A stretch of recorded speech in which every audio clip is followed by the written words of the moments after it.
ഈ വീഡിയോ കാണുന്ന പലർക്കും ഇത് അറിയാമായിരിക്കും. അറിയാൻ വയ്യാത്ത ആരെങ്കിലും ഉണ്ടെങ്കിൽ ഇങ്ങനെയൊന്ന് ഫോളോ ചെയ്തേക്ക് കേട്ടോ.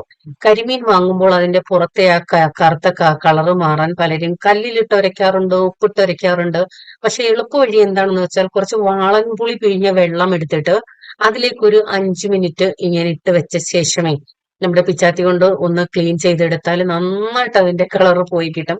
എന്നാൽ ചിലർക്കെങ്കിലും തോന്നും കരിമീൻ ആ കറുത്ത കളർ ഇല്ലെന്നുണ്ടെങ്കിൽ എന്ത് കരിമീൻ വെളുത്ത മീനാണോ എന്നൊക്കെ ചോദിച്ചേക്കാം. പക്ഷെ എനിക്ക് എന്തോ ആ കളർ ഇരിക്കുന്നതിനോട് അത്ര വലിയ താല്പര്യമില്ല കേട്ടോ. അതുകൊണ്ട് ഞാൻ ഇങ്ങനെ കളയാറുണ്ട്.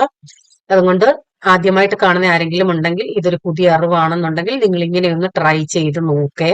ഇങ്ങനെ ആരെങ്കിലും ചെയ്യുന്നുവെങ്കിൽ അതും ഒന്ന് കമന്റ് ഇടാൻ മറക്കല്ലേ. ഫുള്ള് നിസ്സാര സമയം കൊണ്ട് ഇളകിപ്പോകും. ഇങ്ങനെയൊന്ന് ചെയ്താൽ മതി.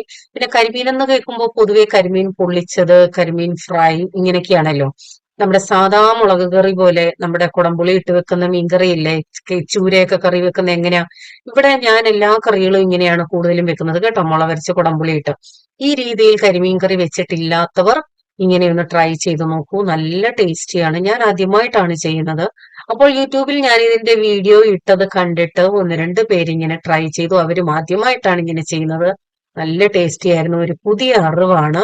ഒത്തിരി താങ്ക്സ് പറഞ്ഞൊക്കെ മെസ്സേജ് ഇട്ടിരുന്നു കേട്ടോ. അപ്പോ നിങ്ങൾ ഇതുപോലെ ട്രൈ ചെയ്തില്ല എന്നുണ്ടെങ്കിൽ നമ്മുടെ സാധാ മുളകരച്ച കറി പോലെ ഇങ്ങനെയൊന്ന് വച്ച് നോക്കൂ. നല്ല ടേസ്റ്റ് ആണ് കരിമീൻ കറി.